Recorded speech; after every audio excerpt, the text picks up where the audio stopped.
సాయిరామ్ అండి. ఇది ఏంటంటే నైట్ టిఫిన్ అండి. ఇది షడ్ దోశ అంటారండి దీనికి. ఇందులోని మినపరుబ్బు అన్నమాట. పప్పుని అదే ఇడ్లీ రుబ్బు ఉంటుంది కదా, ఆ ఇడ్లీ రుబ్బుని ఇందులో ఉల్లిపాయలు, జీలకర్ర, మనకు కావాలంటే ఏదైనా మసాలా వేసుకోవచ్చు. అలాగా పచ్చిమిరపకాయలు కూడా వేసుకోవచ్చు. లేదు పచ్చిమిరపకాయలు మధ్యలో తగులుతాయి తినలేము అంటే చిన్న కారం వేసుకోవచ్చు. సో నేనైతే చిన్న కారం వేసానండి. అందుకు ఇదేమో ఇప్పుడు ఏం చేస్తానంటే ఇగోండి ఈ రేకు మీద ఇలాగ వేసేసుకోవడమేనండి. ఇగోండి ఆయిల్ వేసాను, రేకు వేడెక్కింది. ఇగోండి ఇది ఇలాగా వేసేసుకోవడమేను. చూసారా,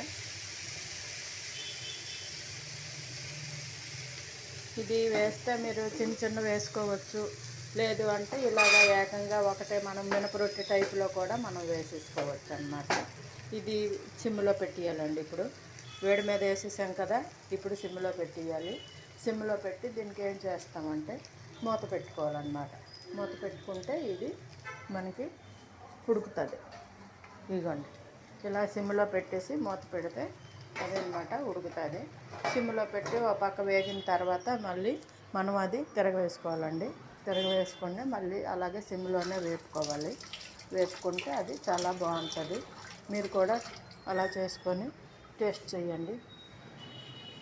సబ్స్క్రైబ్ చేయండి, అలాగే లైక్ చేయండి, అలాగే బెల్ కొట్టండి, కామెంట్స్ చేయండి, సపోర్ట్ చేయండి.